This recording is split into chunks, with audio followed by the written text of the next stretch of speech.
Our business is electric, but we get our power from you.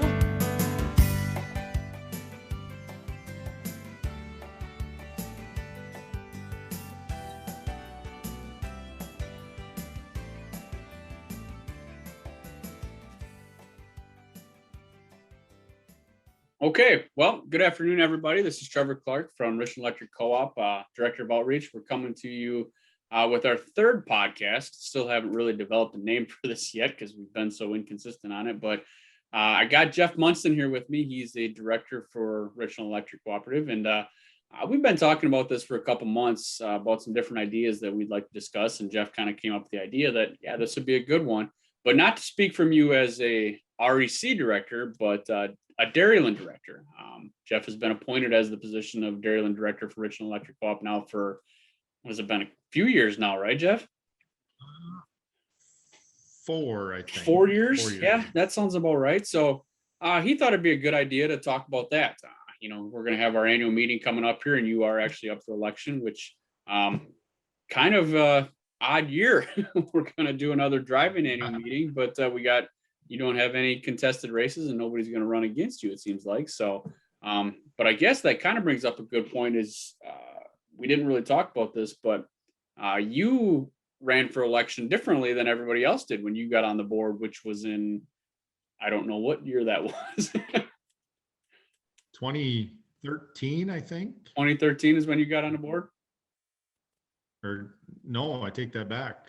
Before that, this will be my third term. So it'll be 2012? 2012, yeah. 2012, yep. So, and so you like did it. It was just yesterday. Yeah, it's amazing how fast that goes. But you did it as a petition, correct? Yeah. Yep. Yeah, I was encouraged to run by Steve Fuller, and Steve and I had served on Consumers Co-op board together, and he gave me a call and he said, I think you should run for the Richland Electric board. And so I called Shannon and he said, well, the nominating committee's already met. So you'll have to run by petition. So I went into the office, got my petition and got my signatures and turned it in, and here I am. And the rest is history, and you're on the board. So that's kind of a neat object. We've talked about that before, even at our REC board meetings, about how that you can do that and you can run by petition. So you're actually one of the successful ones that actually had done it. So congratulations to that. But it actually led you into this next position. And I'll let you kind of describe what that actually is, because many people might not know you are the Dairyland director. And that might get confused with, well, I thought you were the REC director. I thought you were on the REC board. So tell us what that means. You've been selected by the REC board to be a Dairyland director. Yep. What responsibilities and duties comes along with that? So Dairyland Power Co-op, based in La Crosse, is a G&T, and what G&T stands for is generation and transmission. So Dairyland generates the electricity and transmits it to the distribution co-ops. So in the Dairyland system, there's 24 member distribution co-ops, and each one of those 24 has a board seat on the Dairyland board. And so their boards, their own respective boards, select one of their board members to sit on the Dairyland board. And the Dairyland board meets monthly, just like we do at Richland. And they also have committee assignments. It's the same as Richland, just on a bigger scale. We're there to make decisions for the whole system. Like all the directors at Richland, when we're sitting in the boardroom, we're not making the best decision for each of ourselves. We're making the best decisions for our whole membership. Right. And that's how it works at Dairyland. So the 24 member co-ops in the Dairyland system are in basically all of Western Wisconsin, that runs all the way along the Mississippi, southeast Minnesota, actually into south central Minnesota. There's 3 co-ops in Iowa that run from I-35 back to the east. And then there's 1 co-op in Northwest Illinois.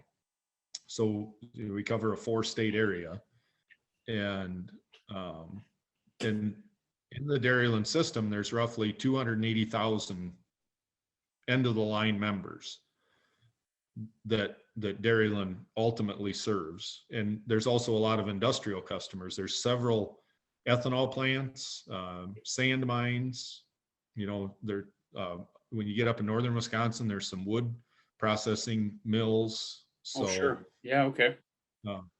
covers, quite a diverse area. And so, that's kind of the snapshot of what Dairyland is, and why. I guess I'll get into a little bit of why Richland is a member of Dairyland, and why the other 23 along with Richland are members. So back when Dairyland was formed, all these co-ops got together and formed Dairyland to benefit all the members. So to do that, they signed what's called a wholesale power contract. And that wholesale power contract, which just got extended into 2060. So some might ask, why so long? Well, it's because Dairyland has all of these assets that cost millions and millions of dollars, either electric generation facilities or transmission lines. So the RUS, which is Dairyland's main finance, they require, RUS is the Rural Utility Service through the federal government. Mm-hmm. They require that Dairyland's members have a contract, a long-term contract, to cover the length of these assets. So in a sense, we're saying we commit to you through 2060 to be a member. So they have that assurance that we can all make this work. So that's why we're a member of Dairyland. And so it's virtually the same concept as on a larger scale, like you had said. So our members back in 1936 had created Richland Electric Co-op. Well, it's on the same scale as, if you wanted to do Riverland, if you wanted to do Oakdale, Vernon, all these, they all have the same story on how their co-op was established. Yep. Well, now, like you had said, basically all these co-ops got together. So their members got together, created the co-op. Now all the co-ops are the membership. They got together and they created Dairyland Power to work on the transmission and the generation scale. Correct? Yep. And that's so like you said, they're pretty much all the way up and down the Mississippi Valley, or the Mississippi corridor, clear up from Bayfield and clear down to the middle of Iowa. Correct? Northeastern part of Iowa. Yeah. Heartland goes all the way out to I-35. So, and then there, and then into, just follow that into central Minnesota. You got 3 Minnesota co-ops that are members. So that works. So that's our Dairyland Power system. That's just their area. Now there's also other large G&Ts out there too that have the same, I guess what you'd say, same territory, same memberships. Dairyland Power is going to provide for all of us. It's just that's going to be their territory, because then you run into Xcel Energy, which is investor-owned utilities, or Alliant. They're going to have their territories, but then you're going to hit different areas where there's going to be co-ops that are going to also have another transmission company that they're going to be members of. But so how did you get on the board? That's not member elected, but it's that's board elected. So Judy Murphy had been the Dairyland director prior to me, and I had spoke with Judy after an annual meeting one year that I would have interest in the future of serving on the Dairyland board, and Judy had served for 23 years, I think. Time. Yep. And she's still on the REC. Yep, exactly. So, and it worked out well with Judy's commitment to her teaching career. The Dairyland thing wasn't going to work for her schedule anymore, and it was a nice transition. So I got to transition onto the Dairyland board.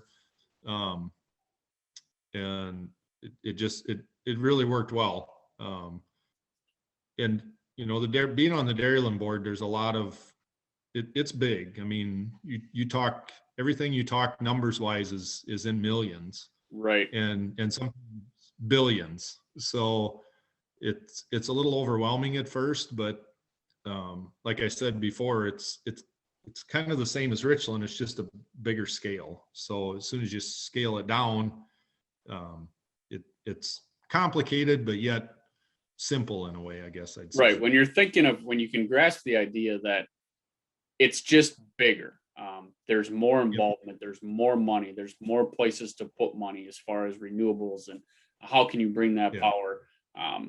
It's just bigger. It's just a bigger scale. Like you said, obviously you're going to have more directors involved in these conversations, but when you're on, millions and millions and millions of dollars, there's a lot of input, which kind of transitions nicely into this next part, is that you've been on the board for the REC, or for the Dairyland board, for a few years now, and you've grown into the position of being the chair of the finance committee. So you're dealing with this millions of dollars pretty regularly then. So how has that been? What are you into right now then? So Dairyland has 3 committees that are subcommittees of the board: the Audit and Risk Management Committee, the Finance Committee, and the Governance Committee. And directors are appointed along with, so Dairyland also has the DMA, which are the Dairyland Managers Association. So all 24 of the distribution managers have their organization. So some of their members sit on the committees. And so on the Finance Committee, we look at Dairyland's financing, we look at margins, sales, everything financially with Dairyland, and we meet quarterly. So I was appointed to the Finance Committee as soon as I got on the board, and just kind of, worked my way up to get to the chair position. This will be my 2nd term as chair of the Finance Committee. And then after, we kind of have a rule of thumb at Dairyland on the committees, you chair them for 2 years and then you kind of let somebody else take their turn. Sure. Yep. So, but it's, it's a big duty. You gotta work with staff to come up with your meeting agendas and make sure you're covering everything, for this time of year. Like we just got done with all the year-end margin allocations and stuff. So the Finance Committee will meet, come up with a recommendation to forward to the board for board approval, because ultimately every committee recommendation has to get full board approval. Sure. So you're, and you're busy. I mean, so you've just pointed out that you have REC board meetings, which is every month. We've been doing that via Zoom calls, similar, just like this. Then you follow it up with Dairyland director meetings that you have to do and represent. And then quarterly, you're dealing with your Finance Committee. So you're spending, are you meeting in person on Dairyland yet? Or are you still doing Zoom calls on those? Or I guess. So we're going to start back up. So last year, with COVID hitting, we went to all virtual meetings up until it was kind of a mix because we were going through the CEO hiring process, and we'll get into that maybe a little later on. So we had in-person meetings up until midsummer. And then when COVID started to spike, we went to virtual meetings for a couple months. And then we went to a hybrid for a couple months where some directors would attend in person and some virtually. Well, then in November, we went all virtual, and now in March, we're going to start back up with the hybrid version. But so that's an interesting point, because chair a meeting with 40 some people on a meeting in front of a computer screen.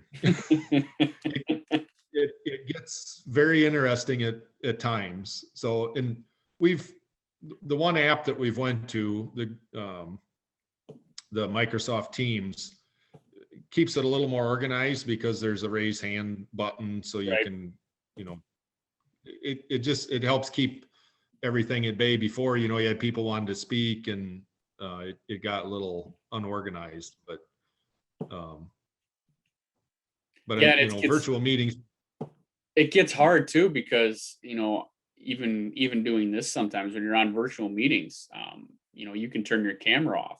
And so you Yeah. can be doing your presentation, whether you're talking to somebody, and you might be looking at just 40 blank screens. And you think you're just talking to yourself. And I've noticed that at a couple different meetings that we've attended to. And it's hard. It's hard to talk to people when you can't see them.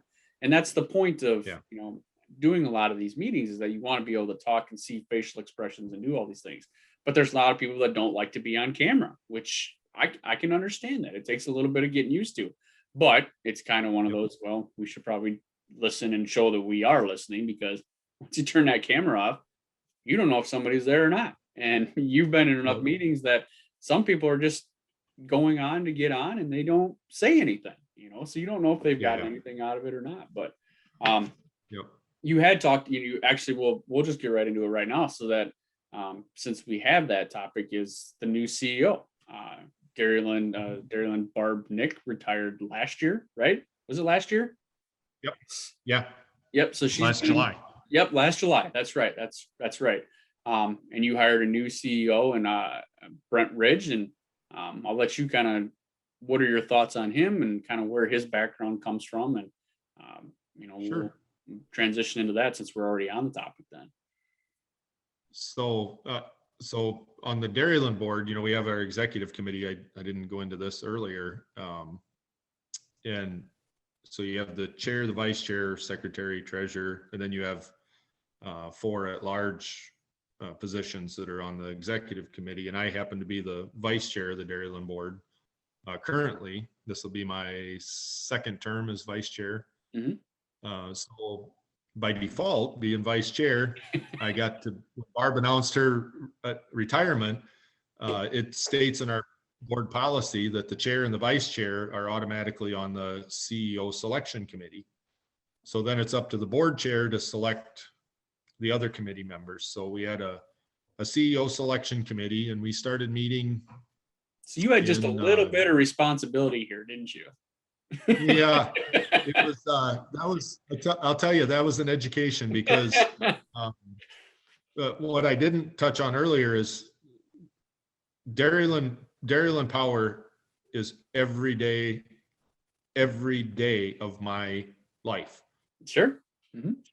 So every day when I get home, I check emails. There's always something to read, to keep up on.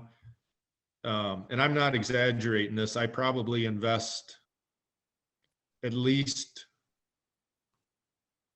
14 hours a week. Sure. With Dairyland. 14 hours of like being on the phone calls, being on emails, answering emails, reading educational information that they send you. Yeah. Yep. Yeah. It's you invest a lot of time, but I really enjoy it. So the CEO process, when Barb announced her retirement, we established the CEO search committee. And the first thing we did was hired a recruiter, and we worked with Chris Guiney, is out of a firm in Georgia. And so he was our recruiter. He did we told him, okay, this is what we're looking for. So he did a nationwide search, and it was the committee's responsibility to, he accumulated all the profiles, the resumes, put everything together in packets, and we got and I'm not kidding, we had a 45-page packet come to us in the mail, and we were expected to read that word for word, page for page. And because this is an important duty. Absolutely. When you're talking about hiring somebody to run a $1.7 billion entity, you want to make sure you get the right person. Absolutely. And so we had all these we had to take a list of candidates and narrow it down the first time, and then go through all of those individuals and narrow it down to a short list. And then we conducted interviews. And then after the interview process, we narrowed it down to a shorter list for those individuals to meet with the full board and do a interview in front of the full board. And ultimately, we ended up hiring Brent Ridge, individual that hails from Washington State. Brent was looking for a CEO position at a G&T. He comes to us from Energy Northwest, out in the Pacific Northwest. And the reason that he left there was it states in their policy that he could never become the CEO. I can't remember the details, but so he was at a dead end street in his career. Right. I remember hearing something about that. We'll have to follow up with that and find out why that was. But I do remember hearing that he couldn't go any further.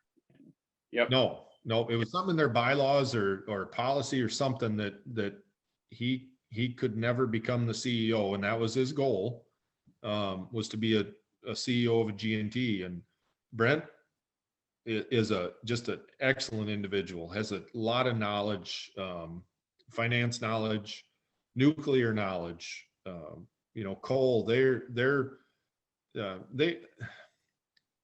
not really they're kind of a mix between a co-op and an IOU. They had 20, I think they had like 45 total members, but some of them were IOUs, some of them were co-ops. It was quite a mixture. Hydro was big out there. Sure. So he's just a wealth of knowledge. And so ultimately Brent was the individual that we ended up making the offer to, and he accepted. And he's been here since he started the end of July last year. And Brent's just doing really well. He's adapted really well. It sounds like everybody has a lot of respect for him, and it sounds like he's very knowledgeable. I've heard a lot of good things about his character. Seems like he's a very nice guy, easy to get along with. Yep. But I mean, you got to respect anybody that can come into this position and then handle, basically COVID where it was at, and kind of thrown into a boat. I mean, it's hard as a position that you can get in. But I have heard a lot of good things about him, and especially about what direction he wants to go in, as far as where he wants to take Dairyland Power, and the way he works with the managers and talks to the managers pretty regularly. So excited, I guess. I mean, I probably won't work with him very often at all, but you do kind of look into it as the fact of like, well, we are your member co-ops, and we're going to have to learn from you and have to listen this way too. So, and it's nice to know that Richland's going to have a pretty good stake in that, especially with you being as the vice president in here, and hopefully, at some point in time, next couple of years will be the president of the Dairyland board, based on the way the chain of the command kind of works. So, which I think you would be if everything goes well and you don't decide to just leave, that, I think you'll be the first Richland CEO, or not CEO, but board president on the Dairyland board. If I'm not mistaken, but I don't know for sure. But I think so, and that's my goal. So we'll see. Hopefully it works out. But you have to have the respect of all your other board members, to get voted into that position. So right. Yep. Exactly. And and the nice part about it is that if you do get voted into that position, and we hope that you do, you serve your time there and you're not done. I mean, you can continue to be the Dairyland director. I mean, so that's kind of nice that that's not going to end your term as being you just won't be the president anymore. So that's kind of a neat fact, is that you can continue to serve on the board if you so choose. So, but so this is good stuff. And I think what we'll do here, Jeff, is we'll transition to kind of what direction Dairyland's going to be going here, as far as, I think there's a lot of things. We've talked about the retirements of, what Genoa is going to be retiring. Almo was retired not too long ago with their, demolition of their building and everything. But, everybody's so interested right now of where we're going to be at with renewables. And everybody kind of thinks about us as, at Richland Electric, how are we going to get there? How are we going to be in wind? Are we going to get involved with solar or battery storage? But in the long term we're getting our power from Dairyland. So Dairyland has this whole scale on where they're going to get their generation from. And I actually had reached out to Deb Mirasola the other day, helping a student on what percentage of our power comes from, wind, or what percentage of our power comes from coal. So is Dairyland going to continue to look at those as far as different resources? I mean, you're more involved with, purchase power agreements from wind providers or solar providers, and you're always looking to build. So what direction are they thinking about going, or do we have, I guess? So right now, Dairyland's generation mix is coal, some hydro, wind, solar, little bit of biomass. Okay. So that stuff's pretty small, but it's mainly some natural gas. But some members may not know this. Dairyland Power is part of the MISO system. So MISO is through what's happened in Texas recently. You may have heard on the news. MISO is the mid intercontinental system operation. So MISO basically controls the grid in the central U.S. Right. Yep. So what Dairyland Power does, when they became a member of MISO, I think in 2009, 2010, somewhere in there, they sell all of their power that they generate into the MISO system, and then they buy back what we need to serve our membership. Okay. So it's a market basically. Mm-hmm. And that works, hopefully to our advantage financially. Sell high, buy lower.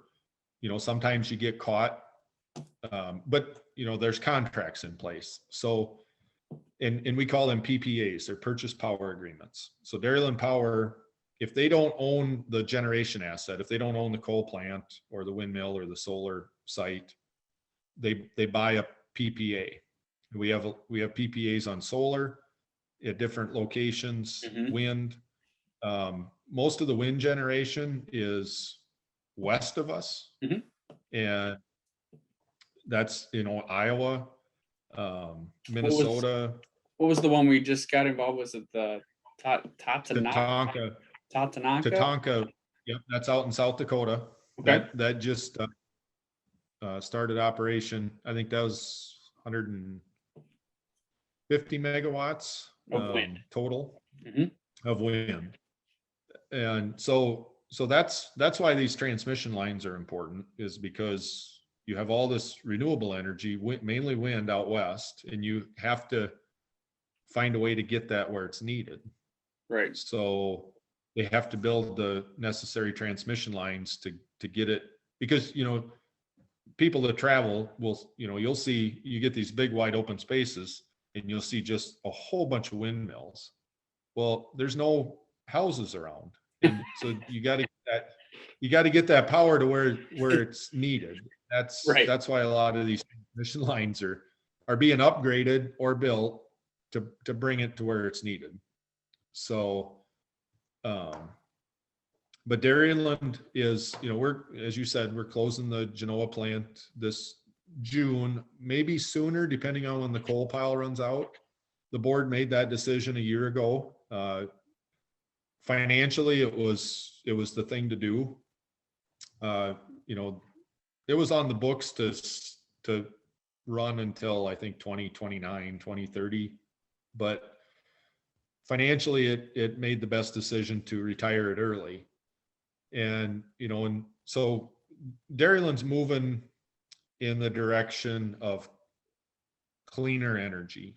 Coal at the time that these coal plants were built was the way to go. Mm-hmm. It was coal and nuclear. And we all know that we've kind of transitioned away from the nuclear part of it. And now, coal is the next thing that we're working away from.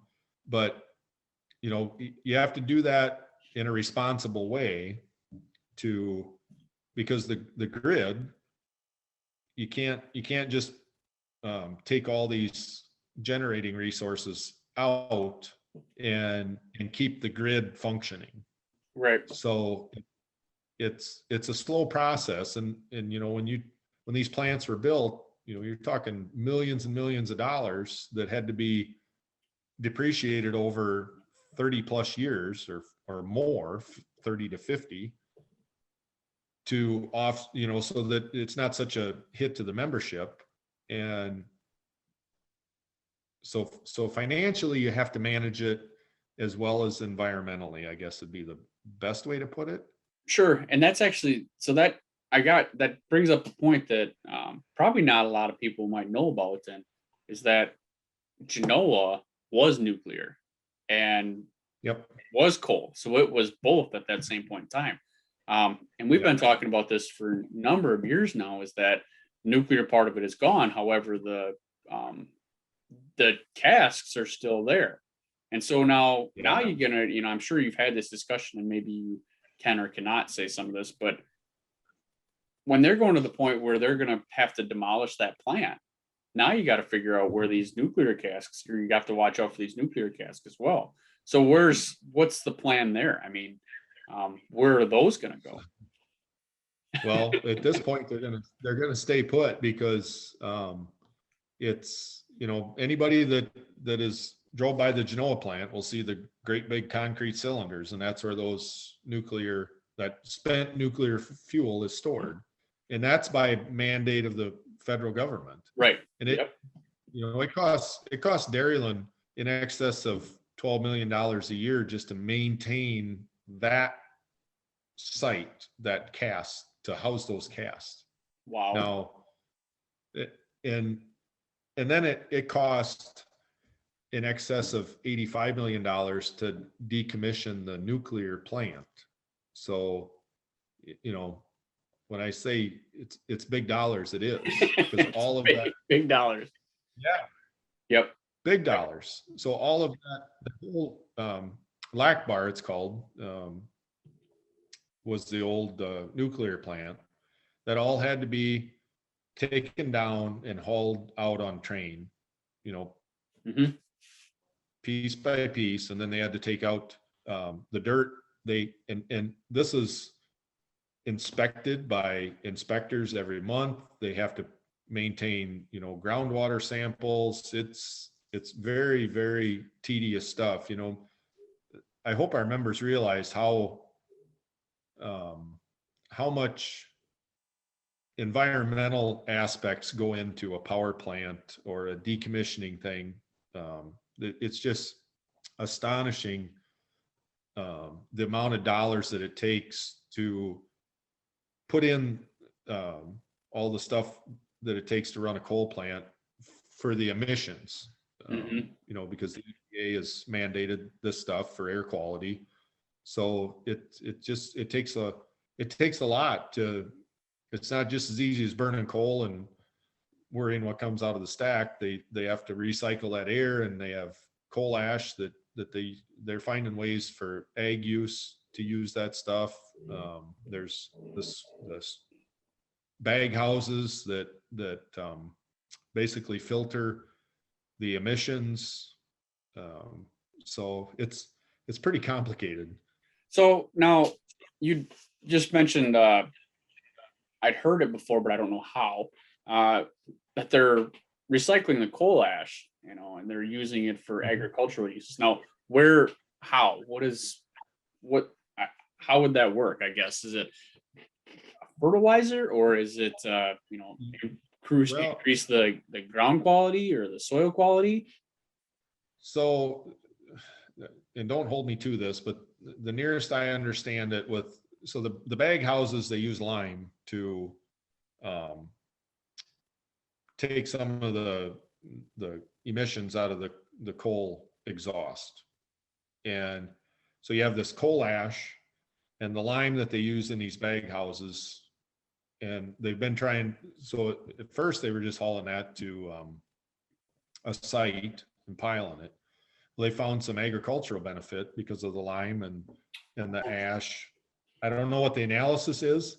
Sure. But they're looking into that stuff, using it they had some farms do trials and stuff. The problem is it's so fine. It was hard to spread that on fields and stuff because it's basically dust. Sure. But they were seeing a benefit to being able to use that, and they do use some of that in concrete. Oh yeah. Okay. I know they were doing some of that, so they're finding ways to use some of this stuff. Right, and they kind of have to. It's yeah, yep. And I think that's great that we're trying to find these new ways to being able to recycle some of this stuff, so it isn't just a complete 100% waste. And it's like you had said before, there are so many regulations that you got to follow, whether it be state, federal. I mean, they're all mandated some way.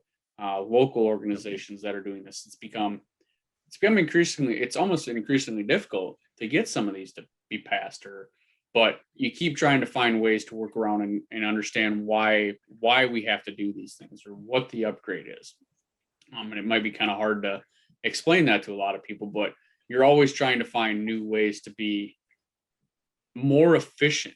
And I think that's kind of one of those areas where people don't understand. It's like, we're just doing this just to do this.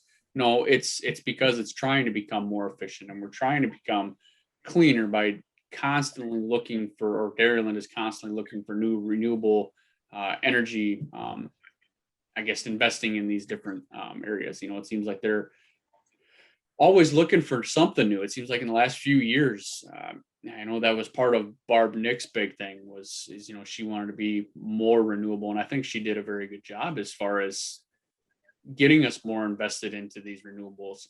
And I think Brent probably has a very similar approach on that. Wouldn't you agree? Yeah, oh, definitely. I mean, Richland has our transition energy project up at the Ash Ridge substation with the solar field. There's solar arrays that Dairyland has worked with distribution co-ops and putting up. When you drive across around the country, you'll see them. Vernon has one right next to their headquarter building. I know Scenic Rivers has one right outside of Fenimore. It's pretty good sized. Solar is the big thing, I guess, in our area. You don't see the wind. Dairyland isn't investing in the wind assets.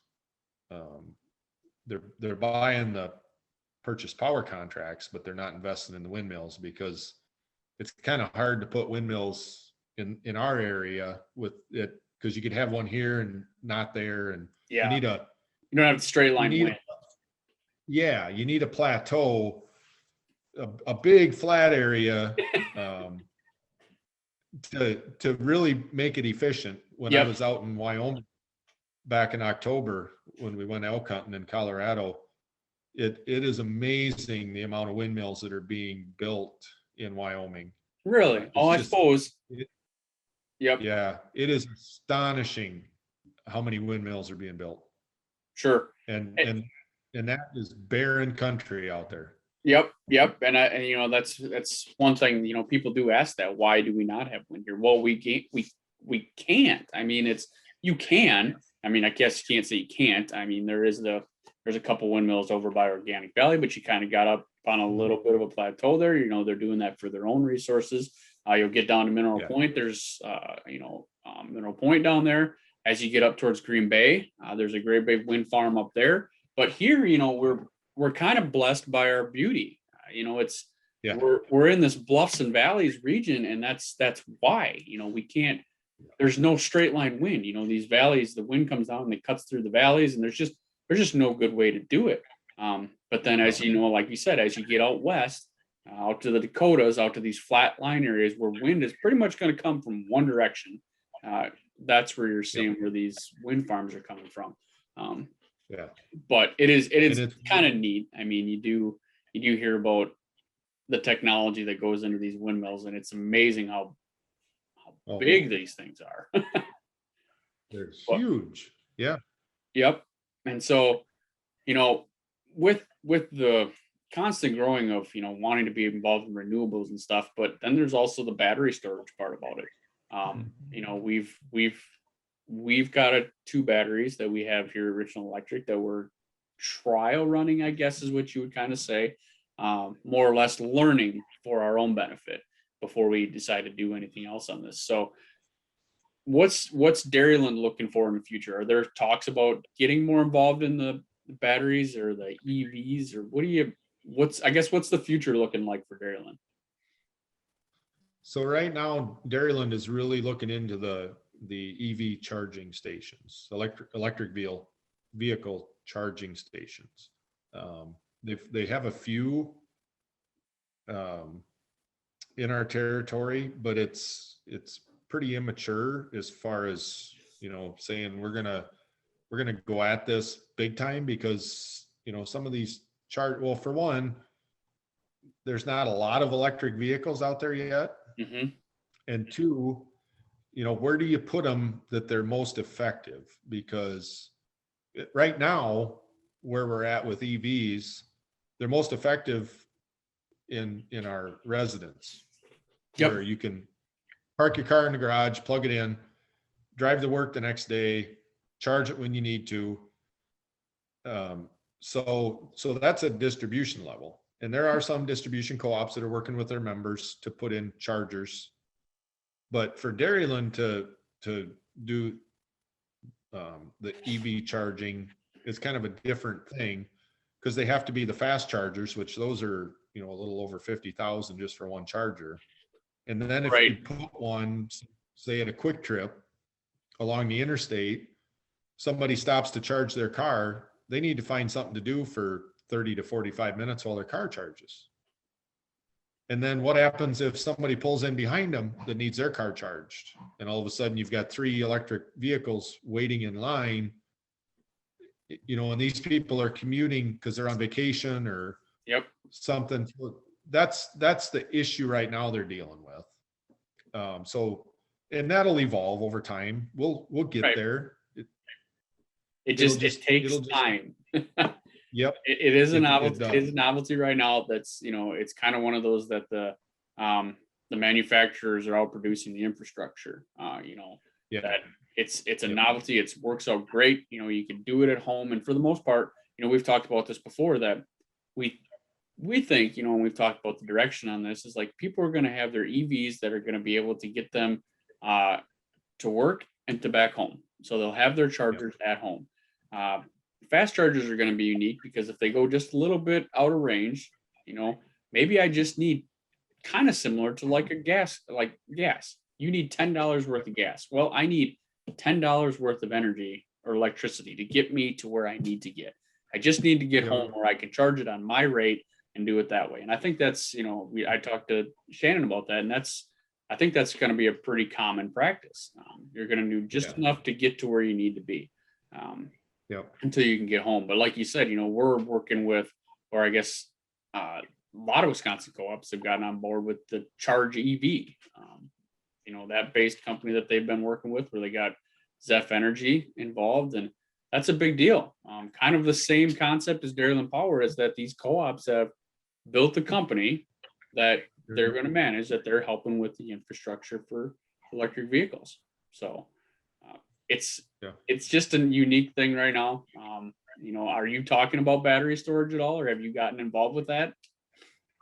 Yeah, it's a common topic, but there again, the technology isn't quite there yet. I mean, when you're talking a utility scale battery, you know, to handle a power outage or a peak demand period, is the cost right now is so astronomical that and the benefit is so short. Sure. That, you know, because if you have a peak demand on a really hot summer day, you could put that battery on, but to feed a section of the Dairyland system, that battery may only be good for an hour. Right. And then and then it takes, you know, however long to charge it back up. So, but like I said, the technology will get there. It's just going to take time. We need time to transition to that, to have it be cost effective and beneficial. to our members. Right. And it's like we talked about, it's just got to be patient. Something new and something exciting, you want it right now. And we've had that luxury to be able to do that. I have these things quickly, but this is a huge transition, not only for us, for co-ops, for our members. It's a huge transition for potentially the country. I mean, when you're talking about EVs and you're talking about battery storage, you're talking about renewables, this is a big step in our life, in our time period. And it's not just going to happen because we want it to right now. There is so much that goes into this and so much that needs to be evolved to even just a learning aspect of it, that we just have to be patient. But I think, we will get there. Just like you said, we will get there. It's just going to take time, and it's going to take cooperation among everybody, whether you believe in coal or you believe in renewables. It's going to take time. We have to work together to get to these points, and understand everybody's point of view. And I think that's where we're at right now, is people aren't understanding each other. They want to understand their own way. And there's so many different points of view out there that we can work together to get this solved. And like I said, we will get there. But in the meantime, we're all committed to it. Definitely. It's just, you have to be responsible in getting to your end result, because if you do it too quick, the cost is just so great. Right. It right now it outweighs the benefit. Right. Yep. And that was a perfect way to say that, is we are committed to it. We talk about it regularly, on the daily, even, of all these different aspects of where electricity is going and how we can be more efficient. And it is a daily topic that we discuss. And I think that's not just sitting on our hands looking at it. We have to think about all the avenues that you could take, whether this is going to be a negative or it's going to be a positive, and vice versa. But that's a great point that you made, that we are committed. It's just, again, it takes time. So, but Jeff, I think that was perfect. I think that's a good spot to end, unless you have something else that you wanted to talk about or discuss. I think that's a really good point, or a really good stopping point for us. So, do you have anything else you'd like to add or anything? No, that's good with me, as long as you got everything that. Did you talk about everything you wanted to talk about? Yeah. I mean, I guess I can't think anything. It kind of gives people a snapshot of Dairyland. I know I had no clue what Dairyland was before I got on the REC board. And even when I was on the REC board, I really didn't have a clue what Dairyland was. Well, you can't say as well too. You get, we tell this to everybody that's interested in running for the board and that's on the board. You know what Richland Electric is, but you don't know what is involved with Richland Electric as far as where our finances are going. And it's a huge learning curve right off the bat. And we try to make people notice, like, there are so many aspects that we're involved in. It's not like you're just going to walk in and say, what you know about Richland Electric, we provide you with electricity. That's probably, there's and we're involved in numerous other aspects of that. So when you're going from getting on the REC board and you had to learn all that, then you go on the Dairyland board, you got to learn all that. Some people might think you're crazy, Jeff. I know it's funny. So the Dairyland board, since I've been on, I think there is 18 of the 24 directors are new. Jeez. They've seen a high turnover. So to me, it's interesting when you get a new director to just watch them the first couple of meetings and watch their eyeballs rolling in the back of their head, wondering what the hell did I just get myself into? Yeah. And that you did the same thing. So I did. I was scared to death the first couple of meetings. Yep. I'm like, but you just, especially when you're coming from a small town and you're hearing hundreds of millions of dollars being thrown out so casually. I mean, they talk about $18 million like it's pocket change. Right. Yep. And I get why it's not because it's, that amount of money isn't respected. It's just, it's just common Right. for them. Yep. And Yep. Yep. Well, Jeff, I really appreciate you talking to us about this. I mean, I think it's a really good topic that people will really appreciate, going beyond Richland Electric. And then when we're talking about wholesale power contracts, or when we talk about Dairyland Power, it could easily go over somebody's head. And I think by you being a member or being on the RAC board and being the Dairyland director and helping them understand what else goes on outside of Richland would really put this in perspective. And I think you did a good job. And I'm sure that you're open to questions if people want to email you or ask you any more questions. They can. Yeah. I'm assuming that you'd be okay if they reach out to me and I'd give them your email if they wanted to. But certainly, we always welcome questions. We don't get a lot of them, but there are. This might spike some, and I want to make sure that we'd be okay if we reached out to you or if somebody wanted to reach out to you, give them that information. But I know, especially with renewables, that's top of a lot of people's minds, and I understand why. But like I said, we're committed to heading that direction. You got to go about it the right way. Right. Yep. Yep. Well, Jeff, I think we'll end there. I think a good point to kind of make note here is that annual meeting. We're going to do our. It's going to hard to believe it's going to be our 85th annual meeting, and we're going to do the drive-in again, once again. Assuming that you will attend that, and we'll find out some new ways. But last year it worked out pretty well, and I guess we'll finish it on your thoughts on that, and we'll end it there. So, the annual meeting? Yeah. Yeah. So there really wasn't a question there, but my thoughts on how it went last year and kind of what to expect this year, I guess.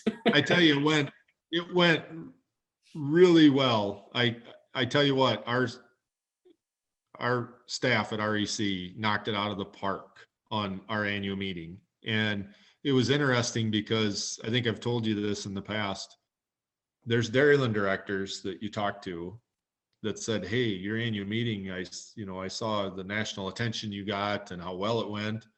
And then there was other directors that they wouldn't say it to me, but that they were thinking, there is absolutely no way I'm going to do what they did. I'm going to find my own way to do it. Yeah. So I hope this is the second one and the last one, but we'll see. We'll get there. Like you said, we'll get there. But I tell you what, it's hard to, after the attention that we got from last year, and then we're talking about doing this again. And all I can think about in the back of my head is, how are we ever going to do that any better? I mean, we got a huge bar to hit here. Yeah, but you just do it like you did last year. Yep, and that's the goal. That's absolutely the goal. But there's always something, and I hope that everybody, and I think you would agree that everybody thinks that we're not doing this just to do this. I mean, we genuinely miss talking to people. We genuinely miss seeing people, having these conversations. I mean, even if you don't talk to us at the annual meeting or you talk to us at the member appreciation picnic, we miss seeing people. It's been hard, and I'm a communications guy, so I'm sitting in my house with, that is my wife's cat. I'll go this shoulder. I was just going to say the cat. It's so that's how my communication is right now. I can't even figure out which arm to go with, we do miss people, and this too will end, and we will hopefully be able to do this in person. And we might, who knows, maybe we'll even do a celebration at our picnic next year when we decide that this is all done. Make it a long picnic or something, but so that'd be great. Yeah. But again, Jeff, well, thank you very much for doing this. We'll get this all taken care of and we'll get this set up. But on behalf of me and Richland Electric, thank you for helping us and agreeing to do this. I know it's not exactly easy, but I thought you did a great job, and we will we'll talk in a week at the board meeting. No, thank you. I enjoy stuff like this. If anything to help our members understand anything is beneficial to them. So, Awesome. because they need to know. Yep, I agree. Well, thank you very much, Jeff, and take care, and hopefully this warm weather will stay with us. Yep. Thanks, Trevor. We're the folks who bring the power to keep our country strong. Your co-op electric service, the place where